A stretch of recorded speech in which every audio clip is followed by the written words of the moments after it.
हाँ तो बच्चों कैसे हैं आप सब। जैसा कि आप सभी को पता है अपना एक्सरसाइज 7.2 चल रहा था।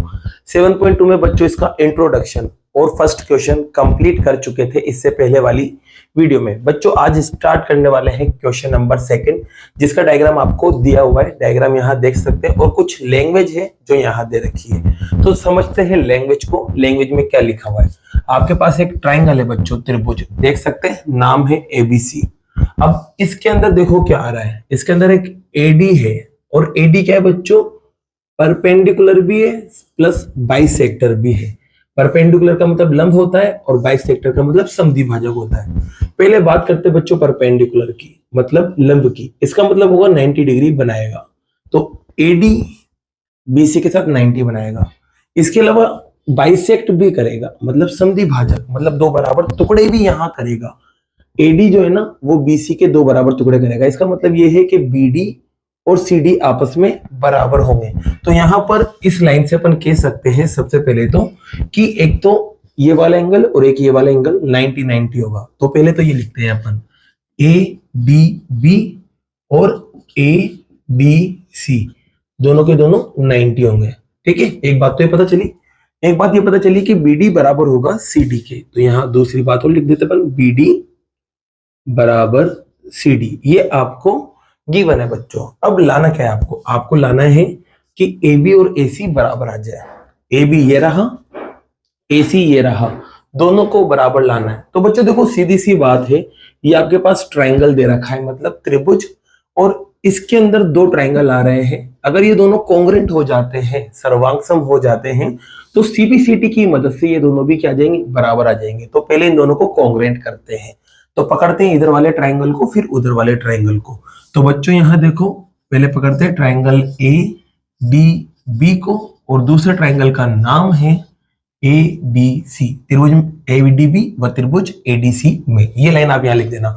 अब इन दोनों में तीन तीन चीजें बराबर लाते हैं। तो देखो बच्चों सीधी बात है, एडी दोनों के अंदर आपको दिख रहा होगा, इधर वाले में भी और इधर वाले में भी एडी आता हुआ दिख रहा है। तो ये दोनों में है, इसको आप बोलेंगे कॉमन साइड। हिंदी में बोलते हैं बच्चों उभयनिष्ठ भुजा। ठीक है, इसके अलावा बच्चों ये वाला पार्ट और ये वाला पार्ट भी बराबर है। क्यों बराबर है, यहां लिखा हुआ है साफ साफ। तो एक चीज और आई आपके पास बराबर, वो है बीडी बराबर सीडी। आपको दो चीजें मिल चुकी है बच्चों। एक चीज और देखो यहां दिख रही है, इधर भी 90 और इधर भी 90 है, तो दोनों में एक एक 90 भी आ रहा है। तो इसका नाम है ए डी बी और उस वाले का नाम है ए डी सी। इसका रीजन क्या लिखोगे बच्चों, तो इसका रीजन लिखना ईच एंगल 90, प्रत्येक कोण 90 डिग्री। और यहां रीजन लिखोगे बच्चों गिवन, मतलब दिया है। अब बच्चों रूल को पकड़ते हैं। तो रूल कुछ इस तरह से आएगा, यहाँ ए लिखा हुआ है, यहाँ डी लिखा हुआ है, यहाँ बी लिखा हुआ है। एक तो आपने बीडी को उठाया देख सकते हैं, एक आपने एडी को भी उठाया और एक एडीबी मतलब इसको उठाया। तो दो लाइंस और उसके बीच वाला एंगल। तो मतलब रूल लगेगा साइड एंगल साइड, कोण सॉरी भुजा कोण भुजा।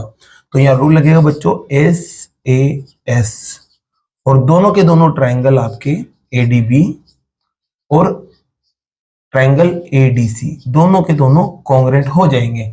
और बच्चों ये कॉन्ग्रेंट हो गए, तीन पार्ट बराबर थे, कॉन्ग्रेंट हो गए, तो बाकी के जो बचे हुए पार्ट है वो भी ऑटोमेटिकली बराबर होंगे। इसका मतलब ये वाला पार्ट इसके बराबर होगा, ये वाला एंगल इसके बराबर होगा और ये वाला एंगल इसके बराबर होगा। लेकिन मुझे मतलब है AB और AC से। तो यहाँ AB और AC भी आपस में क्या होंगे, बराबर होंगे। तो आप लिख सकते हैं CPCT की मदद से, बाय CPCT, और AB जो है वो बराबर आएगा AC के। और ये आपका क्वेश्चन क्या होता है बच्चों, इसी के साथ कंप्लीट होता है। अब लेते हैं नेक्स्ट क्वेश्चन। हाँ तो बच्चों जैसा कि आप क्वेश्चन नंबर 3 यहां देख सकते हैं। क्वेश्चन नंबर 3 में देखो क्या लिखा हुआ है। आपको सबसे पहले दे रखा है एक ट्राइंगल जिसका नाम है ABC, और ये क्या है, आइसोसेलेस है, मतलब समद्विबाहु है। अब आपको पता है आइसोसेलेस का मतलब क्या होता है, जिसके अंदर दो लाइंस बराबर होती है उससे बोलते हैं आइसोसेलेस। ठीक है, अब इसके अंदर देखो एक वर्ड का इस्तेमाल हुआ है, वो है एल्टीट्यूड्स, जिसे बोलते हैं शीर्ष लंब। अब ये होता क्या है, इसको समझिए बच्चों। जैसे कि ये ट्राइंगल है बच्चों, ठीक है। अब ये ट्राइंगल के होते हैं वर्टिक्स, जिसे बोलते हैं हिंदी में शीर्ष।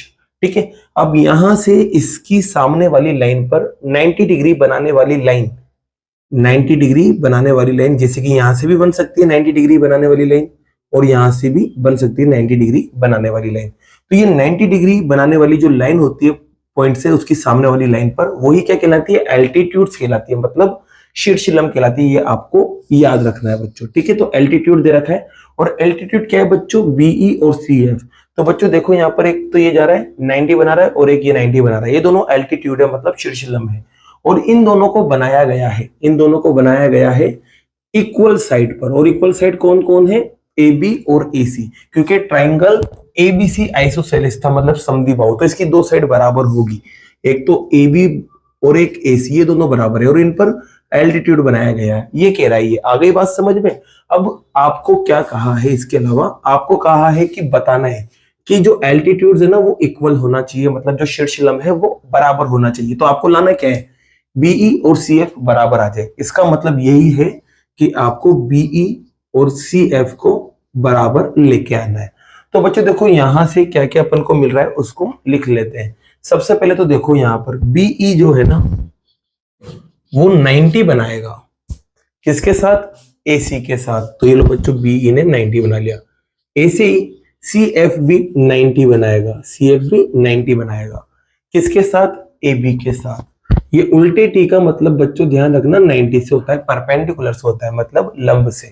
इसके अलावा बच्चों आपको एक चीज और दे रखी है कि ये दोनों लाइंस क्या है, आपस में बराबर है, मतलब ए बी और ए सी बी क्या है, बराबर है। ये आपको दे रखा है। लाना है बीई और सीएफ। तो देखो बच्चों ये ट्राइंगल के पार्ट से, तो आपको ऐसे दो ट्राइंगल उठाना है जिसमें बीई और सीएफ आ रहा है और साथ के साथ ये साइड भी आ रही जिससे अपना कॉन्ग्रुएंट हो जाए, क्योंकि कॉन्ग्रुएंट के लिए तीन चीजें बराबर लाना पड़ती है। तो एक चीज पहले से बराबर दे रखी तो इसको साथ में जरूर उठाना, और जिसमें बीई आ रहा है उसको भी उठाना। तो ए बी और बीई किस में आ रहा है, तो ए बी और बीई इस वाले ट्राइंगल में आ रहा है। तो एक ट्राइंगल तो आप उठाएंगे कुछ ये वाला, ये थोड़ा लंबा जा रहा है बच्चों, और ये ए से, ठीक है, ए ई बी देख सकते हैं आप, ए ई और बी। और दूसरा ट्राइंगल उसके जैसा सेम टू सेम आप देख सकते हैं, ये रहा ए एफ सी। क्या है बच्चों, ए एफ सी, ये दोनों ट्राइंगल है। अब आप देख सकते हैं बच्चों इसके अंदर सबसे पहले तो ए बी जो है ना वो ए सी के बराबर है, ये लिखा हुआ है। इसके अलावा यहाँ पर भी 90 बना हुआ है और यहाँ पर भी 90 बना हुआ है। दो चीजें आपके पास क्या आ चुकी है, यहाँ आ चुकी है, ठीक है। अब आपको करना क्या है, इसमें तीसरी चीज को बराबर लाना है, तभी जाके कॉन्ग्रुएंट होंगे, और कॉन्ग्रुएंट होने के बाद सीपीसीटी की मदद से ये दोनों बराबर आ जाएंगे। पहले इन दोनों को लिखते हैं, फिर तीसरे पार्ट की बात बाद में करते हैं। तो ट्राइंगल का नाम है बच्चों, एक तो क्या है ए ई बी और दूसरे वाले का नाम है ए एफ सी। तो त्रिभुज ए ई बी और त्रिभुज ए एफ सी में आप यहां देखेंगे बच्चों, पहले तो ए बी जो है ना वो बराबर आ रहा है ए सी के। ये क्यों बराबर आ रहा है, क्योंकि ये दिया है बच्चों, गिवन लिख देना, ठीक है। इसके अलावा इसमें एक एंगल ए ई बी और उसमें एक एंगल ए एफ सी, दोनों बराबर आ रहे हैं। इसका रीजन है ईच एंगल 90, मतलब प्रत्येक कोण 90 डिग्री, या आप हिंदी में लिख देना। अब तीसरी चीज को ढूंढते हैं बच्चों, तीसरी चीज क्या है। तो आप देख सकते हैं बच्चों ये ए जो है ना इसके अंदर भी आ रहा है और ए इसके अंदर भी आ रहा है, देख सकते हैं। यहाँ देखो ये ए जो है वो इसके अंदर भी आ रहा है और इस वाले ट्राइंगल में भी देख सकते हैं आप, यहाँ पर भी ए पूरा आ रहा है। तो दोनों में ए कॉमन आ रहा है। तो आप लिख सकते हैं एंगल ए बराबर एंगल ए। इसको अपन लिखेंगे कॉमन एंगल, जिसे बोलते हैं अपन उभयनिष्ठ कोण। इसका चाहो तो आप पूरा पूरा नाम भी लिख सकते हैं, जैसे कि बी ए ई और सी ए एफ, या ए भी लिख दोगे वो भी चलेगा। तो तीन चीजें बराबर आ गई बच्चों। तो देख सकते हैं दो तो एंगल और एक ये वाली लाइन बराबर आई है। तो यहाँ पर बच्चों जो रूल लगेगा वो लगेगा एंगल एंगल साइड वाला। तो यहाँ रूल लग जाएगा बच्चों बाय एंगल एंगल साइड, मतलब कोण कोण भुजा। और दोनों ट्राइंगल जो है, एक तो है ए ई बी और दूसरा है ए एफ सी, दोनों के दोनों कॉन्ग्रुएंट मतलब सर्वांगसम हो जाएंगे। अब जब ये कॉन्ग्रुएंट हो गए तो बाकी के सारे पार्ट भी इसके क्या होंगे, बराबर होंगे। ये कौन कहता है, सीपीसीटी कहता है बच्चों। तो बाकी के पार्ट भी इसके बराबर होंगे, तो मतलब बीई भी बराबर होगा सी एफ के। तो यहाँ आप कह सकते हैं बीई बराबर है सी एफ के। और इसी के साथ बच्चों आपका क्वेश्चन थर्ड भी क्या होता है, कंप्लीट होता है। अब बाकी के जो क्वेश्चन है बच्चों वो नेक्स्ट वीडियो में करते हैं। अगर वीडियो पसंद आई और ये क्वेश्चंस आपको समझ में आए हो तो वीडियो को लाइक कीजिए, चैनल को सब्सक्राइब कीजिए। Thank you so much.